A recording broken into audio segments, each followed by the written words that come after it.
So guess what? This week is all about variety. Let's start off with Activision.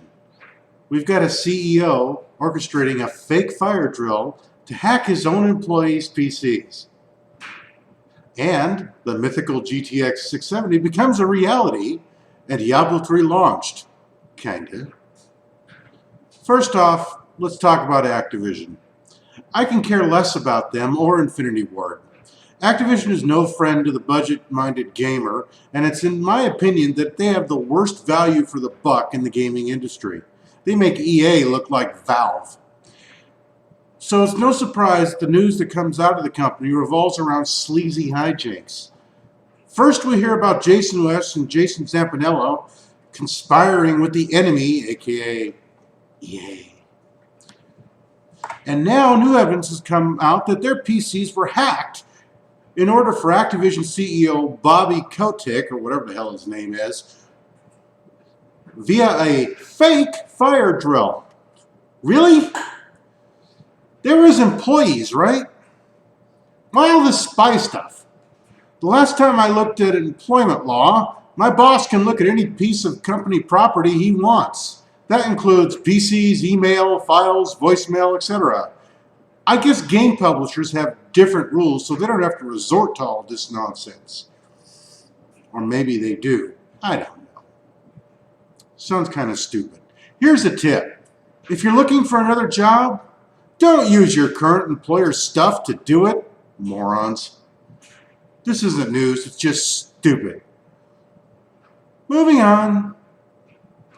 About 3 weeks ago, a picture of a mislabeled box from Malaysia bearing the 670 moniker, aka NVIDIA 670, showed up on the internet. Now we know it wasn't a fake. Badly printed, but not a fake.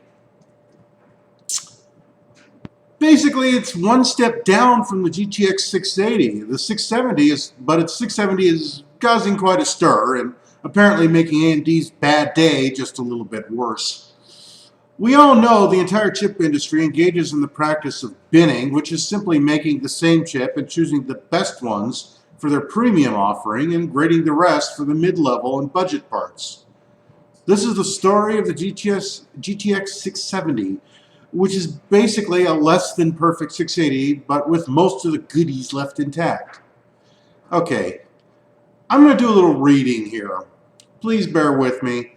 I am not quite of the geek mind that maybe some of the aficionados of video cards would be, so I'm going to go ahead and read it.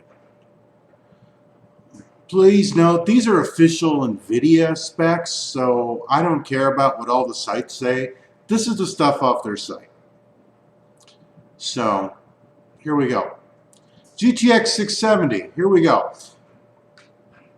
We have 1,344 CUDA cores, 915 megahertz graphics clock, a 980 megahertz processor clock, and a texture fill rate of 102.5 billion per second. Memory specs, 6 gigahertz, GDDR5 memory, 256-bit, bus, and it comes out to 192.2 memory bandwidth in gigabytes a second.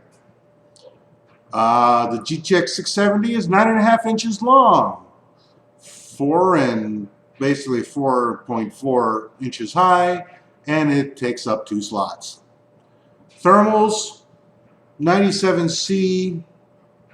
Okay, that's fine. That's about, I don't know, maybe 100 less than, not 100 less. No, it's actually about 1 less than the 680. Okay, that tells you how close the card really is. Maximum power it's going to draw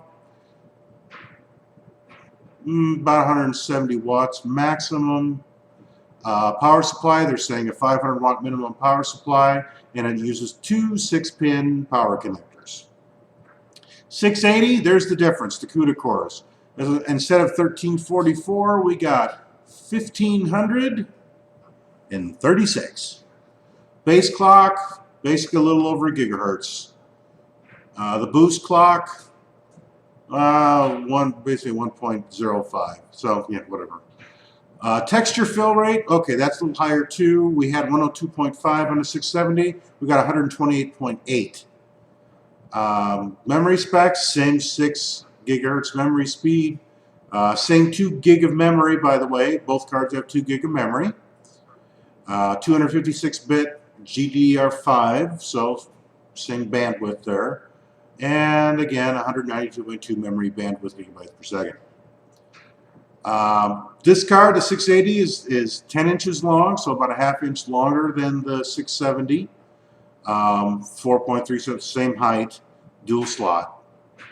And again, 98C running, 195 watts minimum for power, and they recommend a 550 watt power supply with 2 6-pins. So basically, if you have a 600 watt power supply, you're golden with one card, and that's great. Okay, so the specs are fun and all, but here's the bottom line.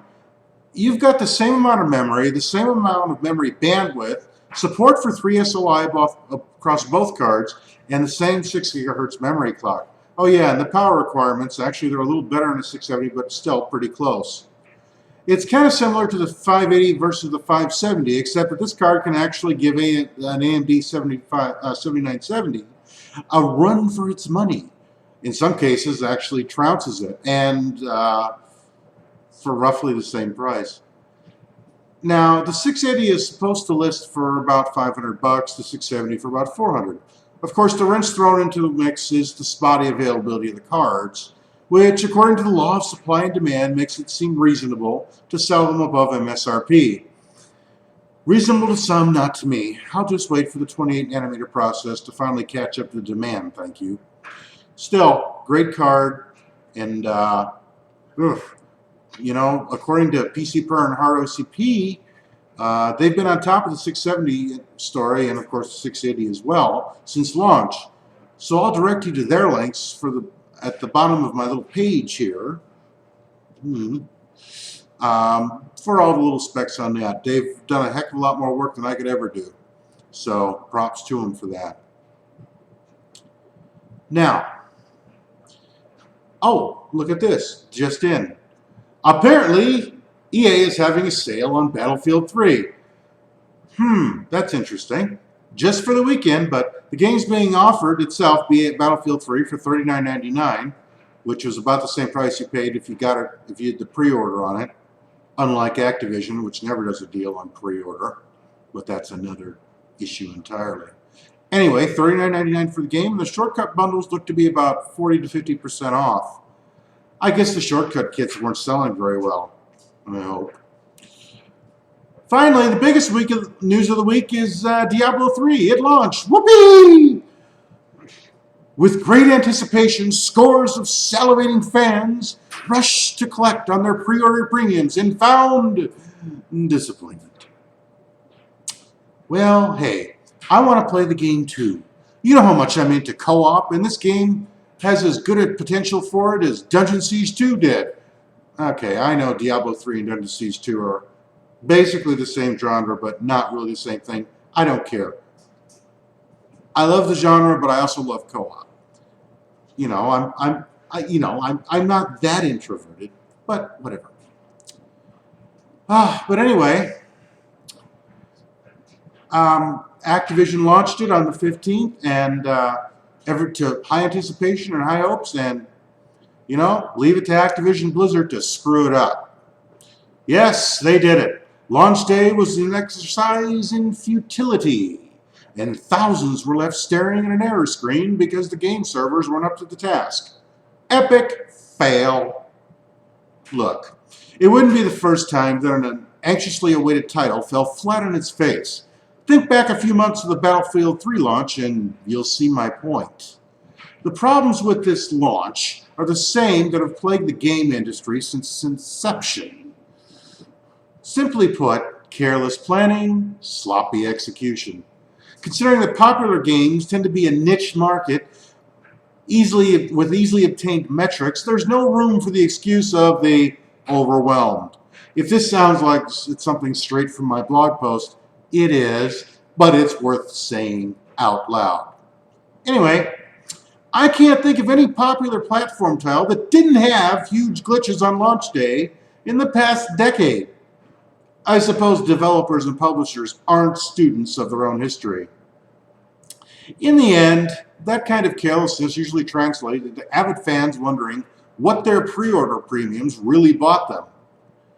Then comes the wailing and vows never to be fooled again. But oh, those who may have bought the $99 pack and got Diablo 2 and Diablo 1 plus some little squishy thing to put on their desk, well, I guess they're not quite as unhappy. Well, unless they've already played the two games they paid $100 for. Anyway, that's it. So, in summary, we've got another blow to AMD from NVIDIA, more sleaze from Activision, and another epic fail on launch day for a major title. Hey, if you're going to make me get online even to play a single-player game, at least have the decency to have an adequate server farm. Yet another example of why it's a bad idea to force an internet connection to do anything useful. But at least the 670 was cool. And hey, there's the fish. I'm out, guys.